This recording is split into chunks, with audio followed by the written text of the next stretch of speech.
Hi, I'm Karean and I'm glad to meet you in this episode of Money Chat. In this program, we'll be talking about personal financial strategies and solutions to help you manage your money better. Many people get excited when they're planning for their vacation.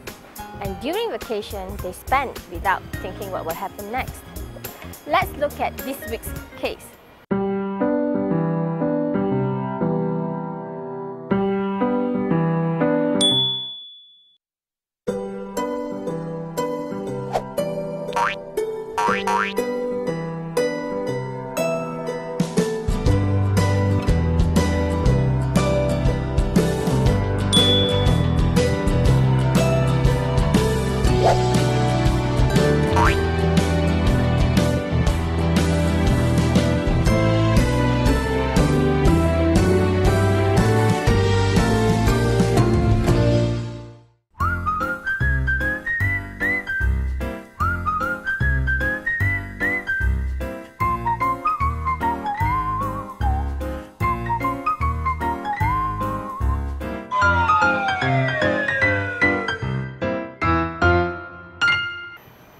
Knowing how to manage our money is the most important aspect in our lives. It is a skill that many people like you and I must master in this complex financial world. The situation faced by Richard and Amy is something common and faced by everyone.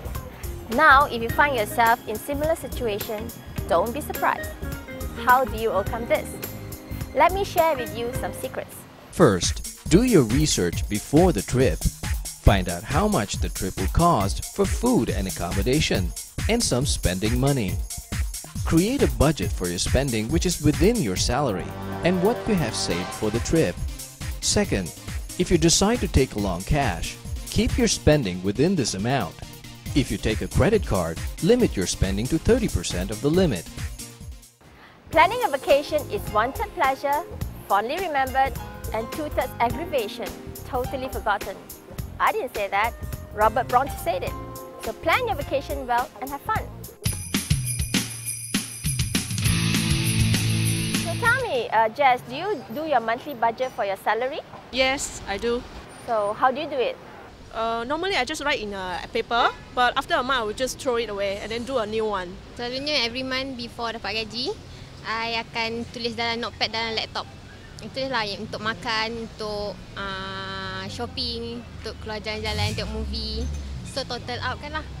I usually pay my bills first, but how to plan for my saving, I'm not very sure. Normally I do my budgeting using the simple Excel on all the vital spendings which I am supposed to do, and of course on all the repayments, loans and so on, and of course a small little budget for my investment.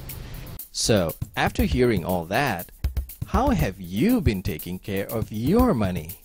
Carol has created this free budget guide to help you start a personal monthly budget. This is a 2-in-1 budget plan and spending tracking tool. Use it at the beginning of the month for your budget and keep track of daily expenses. How can we improve our financial health? A first step is to develop a personal budget. Your budget will help you figure out what you can afford and where your money is going. Here's how you do it. Step 1. Fill in the columns on the left with your monthly salary and any income that you receive, like commission, interest income, or rental income. Step 2. Fill the amount you want to save. Pay yourself first before spending the balance.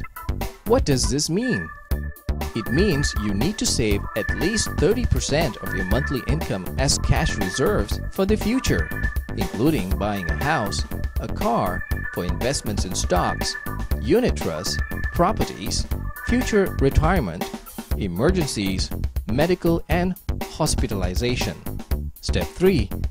List your daily and monthly expenses. Step 4. Check if your budget is balanced, whether the money to be spent equals the money in hand. If you have exceeded the budget, cut back on your spending or delay some of this. You must stop yourself from overspending, or it could become a bad habit. In this week's edition, we will be talking to someone really famous for saying, "Can't you take a joke?" Come on, lighten up a little bit, you know. Yes, Patrick Teoh. Who doesn't know Patrick Teoh? A radio DJ, an actor, a businessman, an author, a blogger. Let's hear what he has to say on money. You just mentioned about, so-called when you're retired at a later stage, when you have grandchildren and children, you spend more time with them. Yeah. So what is one financial lesson that you like to teach your grandson? Like I said, I don't really know or understand high finance. So I suppose if you ask me what lesson I would teach my children or grandchildren, I suppose the only lesson I can teach them is what a lay person like me has learned over the years, that you have to work or do business to earn money. You have to live within a certain, you have to live a lifestyle that's within your means, and you have to save something for a rainy day. That's about as basic advice as I can give. But I do realize though that young people today, it's very nice for me, 64-year-old person, to say, okay, you have to watch what you're spending, and because if you compare me in my 60s to somebody in their early 30s, our mindsets are totally different. We were brought up and conditioned under totally different circumstances, right? For me, I have a mind that's not so easily influenced by what is available today to spend money on. Whereas somebody who is in their late 20s or early 30s may not have that kind of a mindset. And they're constantly on a daily basis being assaulted by all sorts of temptations, to don't worry, you don't have to pay, just click here and you will get this, Whereas people of my generation, I suppose, have it a little easier. We're not so conditioned to this kind of lifestyle.